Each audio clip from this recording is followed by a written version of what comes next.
করি, বারবার করি, আমরা আর এই মৃত্যুর মিছিল করতে চাই না। আমরা চাই না এইসব শিক্ষার্থী, ছোট ছোট ছেলেপেলেদের মারা হোক, নিশায় ঢুকানো হোক, মৃত্যুবরণ করুক। আমরা চাই এই দেশের প্রতিটা ছেলে লেখাপড়া শিখে বাবা মায়ের কোলে বড় হোক, সুখে থাকুক, আরো অনেক বড় হোক। এরাই একদিন এই দেশ চালাবে। প্রিয় বন্ধুরা, এদেরকে বুঝার আগেই মেরে ফেলা হচ্ছে, এদেরকে বুঝার আগেই ঝরে ফেলানো হচ্ছে। আমরা চাই যে অতি দ্রুত যারা এই হত্যার পিছনে যারা আছেন তাদেরকে অতি দ্রুত গ্রেফতার করে শাস্তির আওতায় আনতে হবে। অন্যথায় আজ রাতুল মরেছে, কালকে আরেকজন মরবে, পরশু আরেকজন মরবে। আপনারা দেখতে পান পত্রিকা খুললেই, টেলিভিশন খুললেই শুধু মৃত্যু আর মৃত্যু, এইখানে মৃত্যু, ওইখানে মৃত্যু।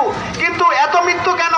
আমাদের দেশে পর্যাপ্ত প্রশাসন আছে, টিভি, পুলিশ, র্যাব সবকিছু আছে, কিন্তু তারপরেও আমাদের জায়গায় জায়গায় এইসব মৃত্যুর ঘটনা ঘটে যাচ্ছে। প্রিয় বন্ধুরা, আমরা এইরকম রাতুলের মতন আর কাউকে আমরা হারাতে চাই না। তাই আমরা এই সরকারের কাছে এবং প্রশাসনের কাছে আমরা দ্রুত এই হত্যাকাণ্ডের বিচার দাবি করছি। প্রিয় বন্ধুরা, এই রাতুল স্কুল পাশ করে কলেজে উঠেছে। এই রাতুলের আম্মা আব্বা আছেন, এরা গরিব মানুষ।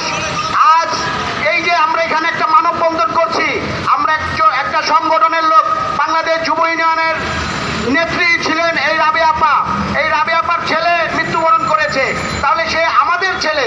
আমরা এটার প্রতিবাদ জানাচ্ছি এই প্রেস ক্লাবে এসে।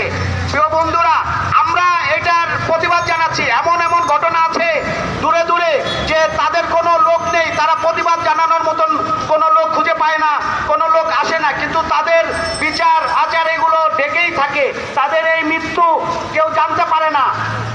এই জন্য আমরা চাই, প্রশাসনের কাছে জোর দাবি জানাই যে অতি সত্বর এই মৃত্যুর প্রতিবাদে যেন ওই সন্ত্রাসীদের ধরে গ্রেপ্তার করে ওদেরকে যেন আইনের আওতায় নিয়ে আসে। এই বলেই আমার বক্তব্য এখানেই শেষ করলাম।